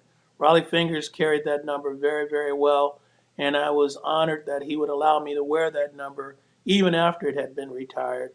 But now it's retired for good. No one else will ever wear that number, and I'm just really, really proud of the opportunity to walk in a place that's been home for me and know that I'll be here, a part of this organization forever. Thank you so much for the time. You be well in Nashville, and we'll see you soon. Okay, Tony, take care. Thanks for having me on. The great Dave Stewart, Oakland A's Hall of Famer. And that was, you know, you do a lot of these, right? And I do all the Q&As with the season ticket holders and everything, and we've honored all the World Series team and the players. I did it with the Raiders, and you honor. But this one was just this one was magical. There was just something about it that was just, it just was perfect. And just like that interview right there, we had the little crackling, but then somehow you fixed it. Yeah, there's a setting now. Like I was just playing around with it. There's a setting when they join, you can mess with their mic, and it was an echo cancellation thing. So I turned it off, and then you can. Stu's a low talker. I mean, we know that. So you can adjust his mic fader on there. So I did that, and I turned it off, and there we go. So I let Ray know because I'm going to be gone for the next 3 weeks, so he now knows how to fix it when we have that issue with people on video. So two things. One, I got to tell you, it is like every single time when I go in and do NBC and I'm doing it with Stu, there is the, oh my God, it's Dave Stewart. I can't help it. I was a pitcher, high school, college. Dave Stewart was one of the guys, right? I mean, it was Stu. And you're just sitting there and you're talking and he's asking your opinion on stuff. And the whole time you're like, wow, it's Dave Stewart. You know, I mean, I felt the same with Jose Canseco. I feel the same way when I sat down with Dennis Eckersley or Ricky Henderson. I know I'm not supposed to be that kid who's a fan, but I can't help it. Like, they come up and I'm supposed to be like, hey, Chris Townsend. But you're like, oh my God, it's Dennis Eckersley. I mean, that's not, I know how I feel when I sit next to you every day. Yeah, sure you do. Who schedules their honeymoon? Who takes a break like this during the season? Well, it worked out perfectly with the way the season's turned out. We were originally supposed to go to Japan. You know, during the baseball season, you don't make plans like this.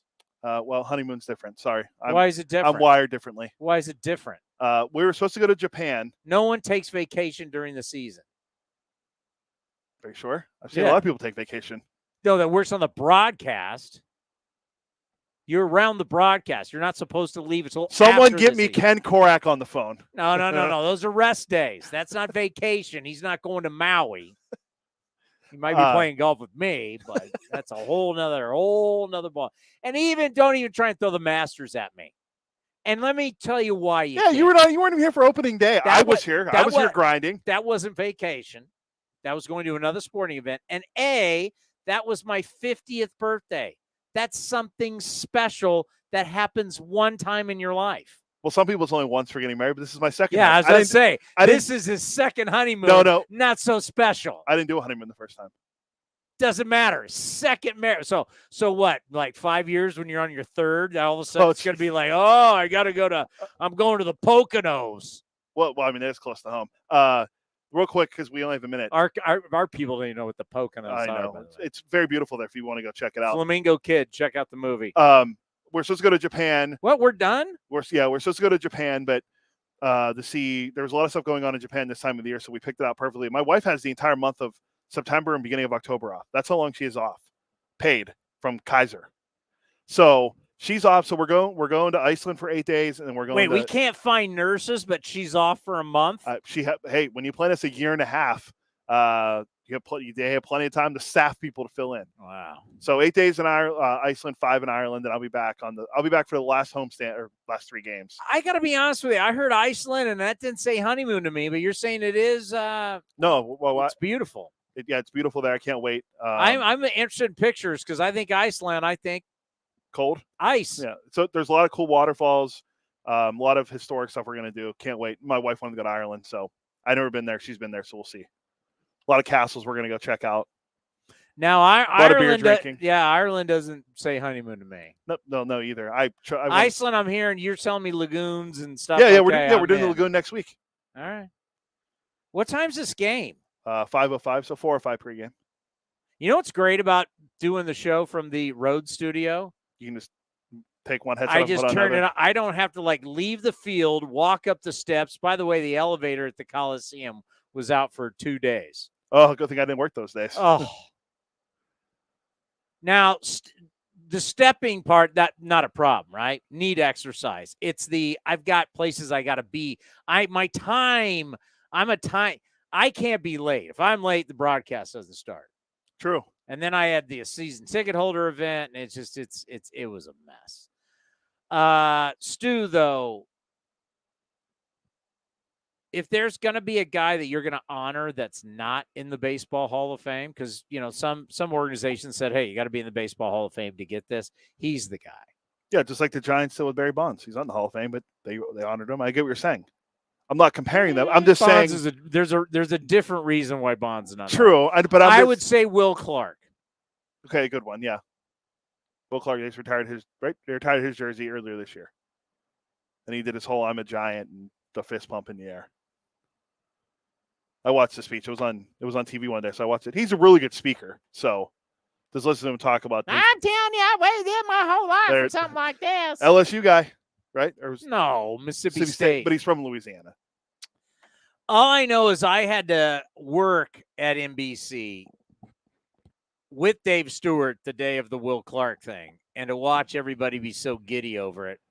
My question was this. Should I say this? We're running out of time. Should I say it? I'm going to say it. Really? Will Clark, you're retiring his number all time? Will Clark? Really? I made the argument that he's not even the best player to wear number 22 for the Giants. Who's the best number? Who's the other one? That'd be Pittsburgh Pirates legend Andrew McCutchen. Numbers very comparable. I'm not saying Will Clark wasn't a good player. He was a fantastic player, but retire his jersey type of like Stu, World Series champion, World Series MVP, All-Star. I mean, he's got it all. Will Clark, really? You're going to retire his number? I don't make those. That's Larry Bear and Just that's saying, their decision. I'm saying. Just saying. And I wasn't the only one saying that day. Not Stu didn't say that. I'm just saying there were other people. We were like watching all these because NBC's littered with giddy Giant fans, and we're just like, really? You're in? Yeah. What's next? Matt Williams, Robbie Thompson, Big Marine. Robbie. I mean, Thompson? he comes to the ballpark 9 times a year, so you theoretically could do it when he's there with Bob. I'm just saying. All right, coming up next, the number's 12. 12 wins, and you don't lose 100. Starts next. A's, Rangers, pregame. A's Total Access, brought to you by Chevron. Next, we'll see you tomorrow, 2 o'clock. Thank you for watching A's Cast Live. Hey A's fans, check out Longport Fish Company, an exciting new chef-driven seafood restaurant located in the Veranda